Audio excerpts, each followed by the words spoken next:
Baik, selamat siang Sobat Ternak dimanapun Anda berada. Kali ini saya bersama Dr. Makmun, MSc. Selamat sebelumnya Pak, sudah selesai menyelesaikan ujian disertasi akhir di Universitas Hasanuddin pada hari Rabu 5 Februari 2025. Kami bangga atas apa yang sudah dicapai selama ini Pak Makmun, dan atas tema yang diangkat dalam disertasi juga sangat menarik, dan saya pikir ini juga sangat kontekstual dengan kondisi perunggasan khususnya ayam petelur di Indonesia. Jadi mungkin Pak Mamun bisa menyampaikan apa yang diangkat dalam tema kontestasi aktor usaha peternakan ayam ras petelur, dan isu utama apa yang kira-kira dari sisi pemerintah perlu lakukan perbaikan atau dari stakeholder yang lain bisa membuat usaha perunggasan ayam petelur ini lebih baik lagi. Silakan Pak. Baik, terima kasih Mas Andri. Sahabat ternak sekalian, alhamdulillah kita bisa menyelesaikan kuliah doktoral studi pembangunan yang kemarin kami meneliti terkait dengan kontestasi aktor dalam usaha peternakan ayam ras petelur di Blitar, Provinsi Jawa Timur. Jadi gini Mas Andi, kami ini sengaja kenapa memilih ayam petelur, tidak ayam broiler, kan begitu ya? Lalu kenapa milihnya Blitar? Nah ini jadi pertanyaan. Juga tadi para tim penguji itu juga menjadi pertanyaan. Nah, saya ini orang yang lama menggeluti lah di dunia perunggasan, pernah lama menjadi Kasubdit Unggas dan Aneka Ternak di kala gunjang ganjing waktu itu terkait harga, oversupply dan lain-lain, sehingga waktu kuliah inilah yang ingin saya dalami lah, apa sih problemnya. Mudah-mudahan dengan hasil itu kita bisa menemukan pola, menemukan cara mungkin intervensi baik dari pemerintah maupun stakeholders lain dalam rangka menata perunggasan ini menjadi lebih baik. Nah, sebagaimana kita ketahui Mas Andri, kan sekarang preferensi konsumsi masyarakat Indonesia, telur itu berdasarkan data BPS 2024 itu ada pada posisi 92,77%. Artinya hampir semua rumah tangga di Indonesia itu mengkonsumsi telur. Nah, kalau usaha peternakan ayam petelur ini bermasalah, artinya akan bermasalah dengan ketahanan pangan masyarakat Indonesia secara keseluruhan. Nah, oleh karenanya riset-riset terkait dengan usaha di ayam ras petelur ini harus terus dilakukan dalam rangka tadi kita memberikan jalan-jalan keluar, menemukan jalan keluar dari problem yang mereka hadapi, sehingga kemudian usaha itu menjadi sustain, dan harapan kita bukan saja dari sisi produksinya yang tumbuh, tetapi harus tumbuh juga kesejahteraannya atau pemerataan di ekonomi di masyarakat. Ya, terkait dengan tema yang diangkat di disertasi Bapak, kontestasi aktor. Tadi Bapak jelaskan dalam ujian tentunya aktor-aktor yang terlibat di dalam usaha atau ekosistem ayam petelur ini. Kira-kira apa Pak yang di-highlight dari peran-peran masing-masing aktor? Meskipun kasusnya di Blitar, tapi mungkin bisa diangkat secara nasional gitu ya. Baik, ini yang kami lihat lah dari awal kami melakukan wawancara, kunjungan lapang, ada kuesioner, dan juga saya menyampaikan terima kasih yang sebesar-besarnya nih pada seluruh peternak layer di Blitar beserta Pemda, pemerintah daerah Blitar ya, Kabupaten Blitar yang sudah banyak mensupport, dan kami betul-betul hadir melihat langsung begitu para aktor kami identifikasi, dan tools juga kami menggunakan klasifikasi usaha ya, jadi supaya kita kelihatan yang usaha mikro seperti apa, yang usaha peternak kecil seperti apa, kemudian menengah, dan juga yang besar. Di samping itu juga kami melihat ada aktor-aktor yang lain yang menyediakan pakan, ada pabrik pakan, lalu kemudian ada industri DOC ataupun pulet, lalu kemudian ada industri obat-obatan yang hadir di sana, Serta ada juga yang memfasilitasi seperti poultry shop, kemudian yang memfasilitasi juga di hilir, terkait pemasaran juga ada koperasi, kemudian ada pedagang, tengkulak, begitu. Itu yang kami lihat, lalu kemudian kita uji gitu, seberapa perannya, seberapa kuasanya menentukan dalam sisi usaha itu. Itu yang kami lihat. Dan alhamdulillah ayam ras petelur di Blitar ini tumbuh sejak tahun 70-an. Dan sampai sekarang masih eksis ya.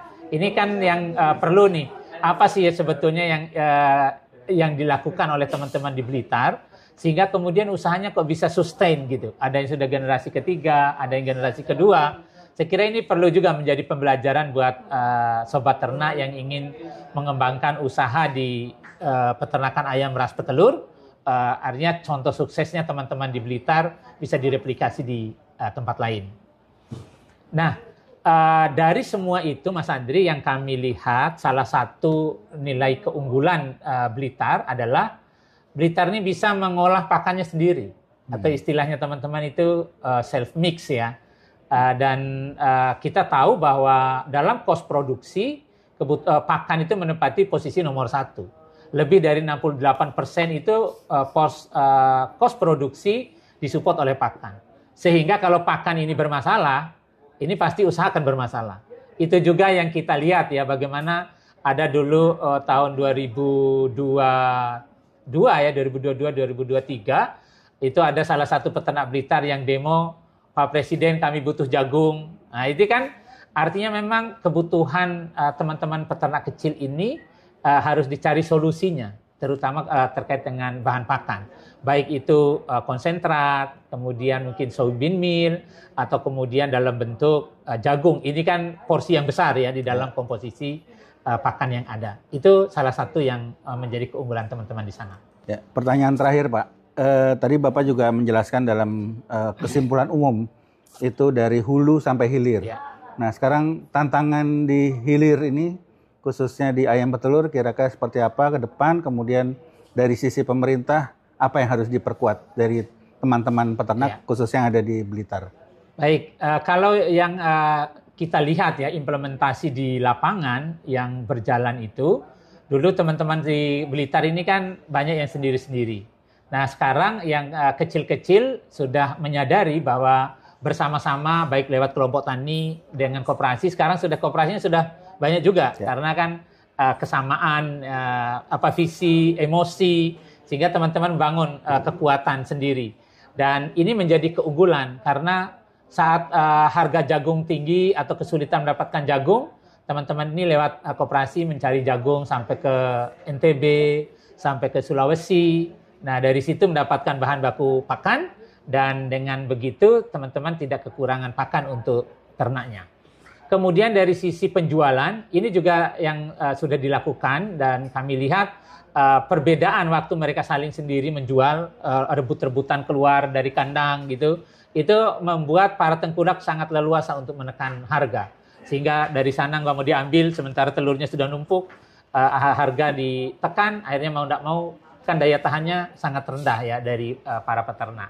Nah ini yang kami lihat keunggulan lah dari teman-teman, artinya ini keluar dari mainstream juga. Tadi ditanyakan oleh penguji filosofi secara ekonomi liberal, kemudian ekonomi kapitalis ya, yang dari Karl Marx maupun yang sosialis.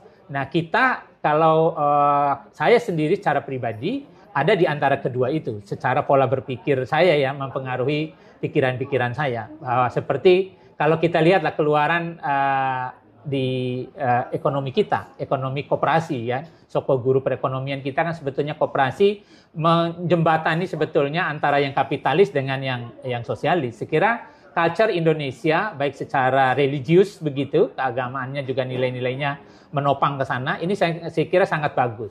Hanya memang opini wacana terkait dengan ekonomi yang jalan tengah ini atau orang umum menyebutnya koperasi ini belum banyak terbangun opininya di lapangan. Nah ini mungkin para ilmuwan saya kira ini yang harus kita gugah nih. Ayo para ilmuwan di kampus kita teliti kembangkan seperti koperasi-koperasi di sapi perah yang mendunia. Kan kita lihat ya, seperti misalnya ada Fonterra dari New Zealand, dia bukan lagi ada kecil di negaranya, lintas negara. Ada Arla di Denmark begitu, ada lagi di Belanda yang Frisian Flag gitu. Itu basisnya koperasi. Nah, koperasi di kita di Indonesia melampaui lewat kecamatan saja sudah sangat sulit. Saya kira ini yang menjadi bahan kita ke depan, bercermin dari negara-negara lain yang mengembangkan, dan negara kita memang sudah bunyi di undang-undang, ya kan? Jadi kita bangun ekonominya bangun dengan usaha koperasi, lalu dengan pola gotong royong. Ini saya kira nilai yang kita temukan di Blitar lah, yang mestinya ini bisa direplikasi di tempat lain, dan saya berharap teman-teman Blitar terus mengkonsolidasi anggotanya, sehingga konsolidasi modal, konsolidasi produk, konsolidasi juga mengumpulkan input, sehingga bisa efisien di dalam berproduksi. Nah, dari penelitian ini yang kita sangat melihat berbeda jelas antara pola di peternakan layer, ayam ras petelur, dengan ayam ras pedaging. Nah, setelah kami dalami, apa yang membuat ini berbeda? Ternyata hadirnya Permentan, dulu Permentan 32 tahun 2017, sekarang menjadi Permentan 10 tahun 2024, artinya adanya batasan orang di dalam industri layer, dari yang terintegrasi dari hulu, dari bibit, kemudian budidaya, yang menyertainya ada pakan, ada obat, lalu kemudian dihilir di pemasaran. Nah, dibagi sekatnya kalau di layer, sehingga ini juga memberikan ruang untuk teman-teman ini bisa sustain.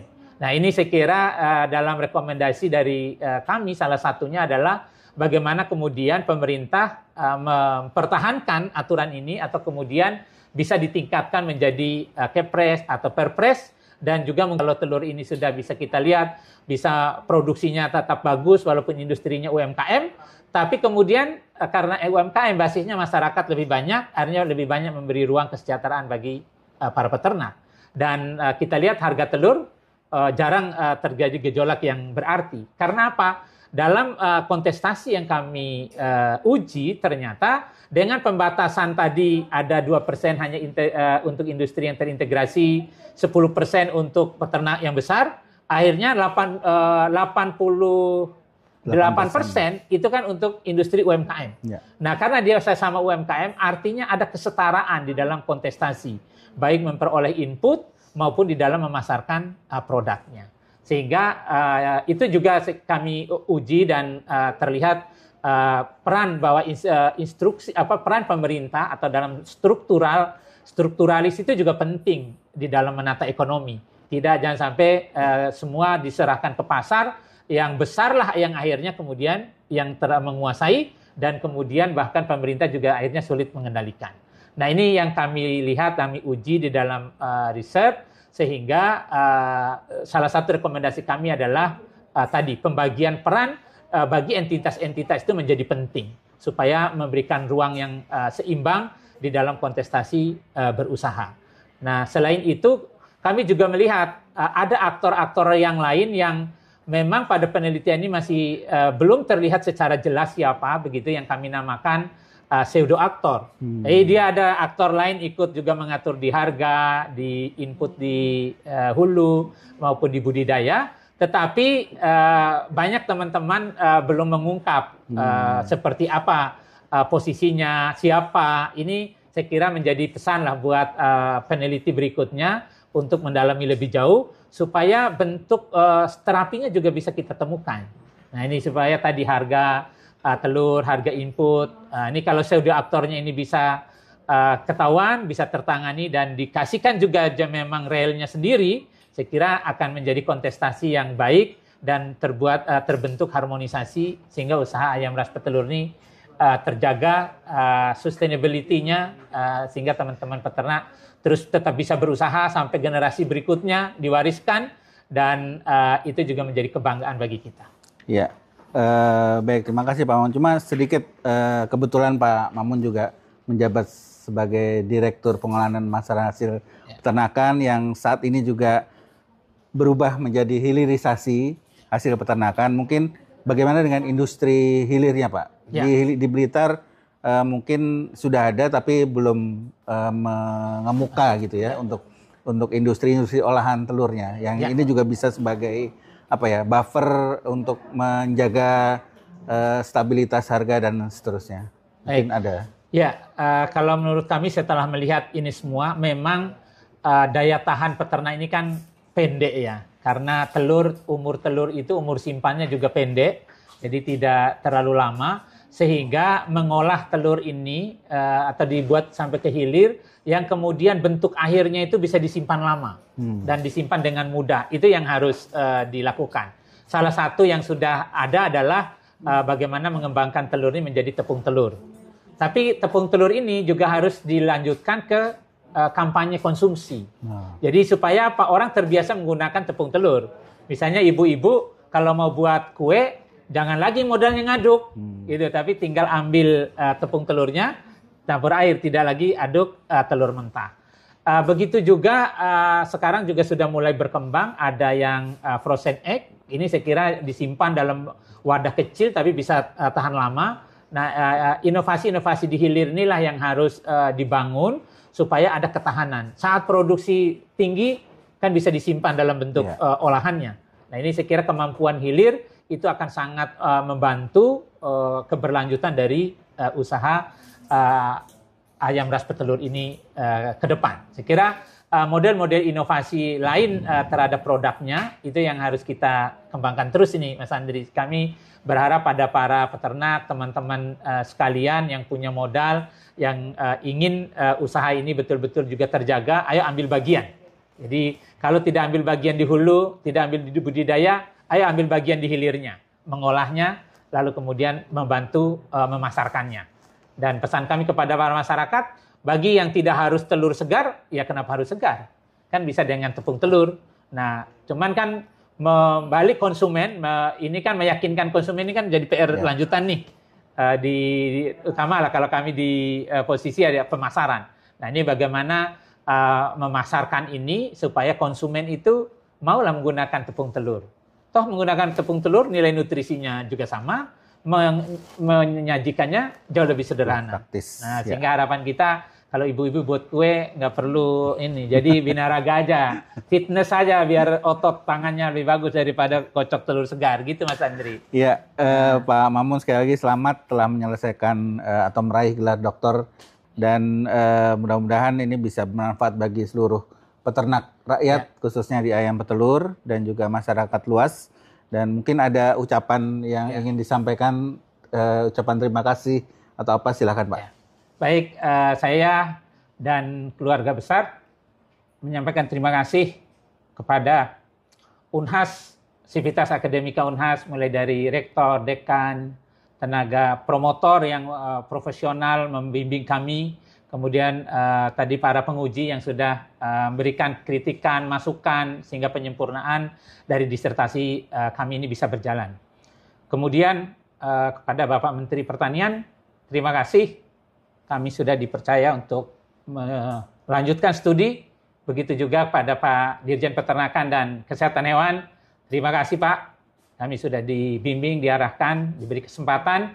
Sehingga harapan dan teman-teman Sesdi, Direktur, dan semua khususnya yang selama kami menyiapkan teman-teman di Sekretariat, di Jen PKH, dan di Direktorat PPHNAK yang berkontribusi langsung dengan kami, baik dalam diskusi-diskusi terkait dengan challenging muatan, isi, saya kira sudah banyak diberikan masukan, dan mudah-mudahan dari hasil ini bisa bermanfaat, khususnya pada teman-teman di Blitar. Saya menyampaikan terima kasih yang tak terhingga. Jadi teman-teman selalu membantu saya. Jadi saya menyampaikan terima kasih, baik dari peternak, asosiasinya, khususnya juga pemerintah Pemda Kabupaten Blitar, dan Pemda Jawa Timur. Dan terakhir, pada keluarga kami, keluarga besar, karena saya anaknya 5. Jadi, namun saya nggak bisa hadir semua yang, ya dari awal lah, tanpa keluarga kita nggak mungkin bisa melakukan banyak hal. Karena supporting keluarga itu yang paling besar, dan pada keluarga besar saya sampaikan terima kasih, dan mudah-mudahan ibu saya, ibu kemudian almarhum bapak-bapak saya mudah-mudahan mendapatkan amal jariah. Amin. Dari nasihatnya, dari biaya, dari kami sekolah sampai sekarang. Mudah-mudahan itu meringankan beban beliau-beliau di yaumul akhir. Amin. Kemudian nanti suatu saat kita ketemu di surganya Allah Subhanahu wa taala, dan hasil penelitian ini kami berharap bisa bermanfaat untuk masyarakat, juga untuk pemerintah dalam mengambil kebijakan-kebijakan yang ada dalam rangka menata perunggasan kita, karena daging dan telur itu menempati posisi yang sangat besar dalam partisipasi konsumsi, lebih dari 90%. Artinya kalau telur tidak ada, pasti ibu-ibu akan terganggu. Pasti akan ribut, karena itu yang mudah diperoleh, harganya murah, mudah juga disajikan untuk anggota rumah tangganya. Jadi hidup para petelur, terus berproduksi, Indonesia menunggu hasil produksi Bapak dan Ibu sekalian. Terima kasih. Assalamualaikum warahmatullahi wabarakatuh.